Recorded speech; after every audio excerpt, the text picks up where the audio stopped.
Hello everyone. Have you ever wondered how to use drop-down menus or data validation in Excel? Well, want to know more? First, select the data where you want to place. Just place the cursor where you want the drop-down to be placed. Okay. Then go to the data ribbon and data tools box.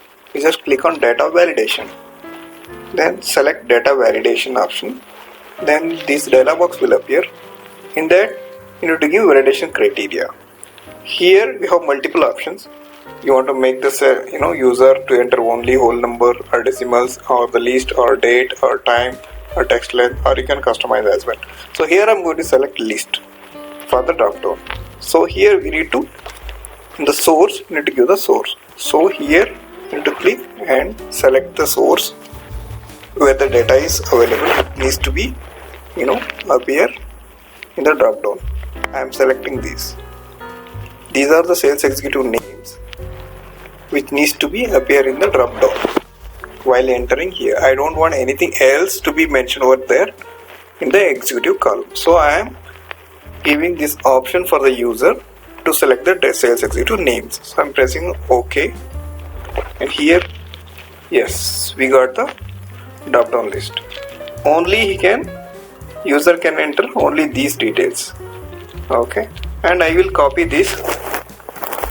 Just Control C. Just make it blank first. Okay, so I will copy this to entire column wherever I want. Yeah, here you can put any order date or anything you want. Okay, and you need to select just a single click. You will get a drop down wherever. Here also. Yeah, you can select anything over here from the list only.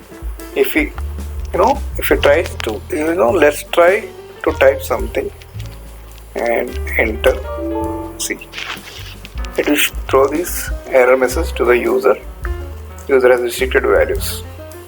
Yeah, right. Only they can enter the data from the list only. And make sure that this is hidden, or else if any changes making over here will affect the data in the drop down. Yeah, here like this. So you can add the drop down n number of times for the n number of fields. Okay, that's it for today.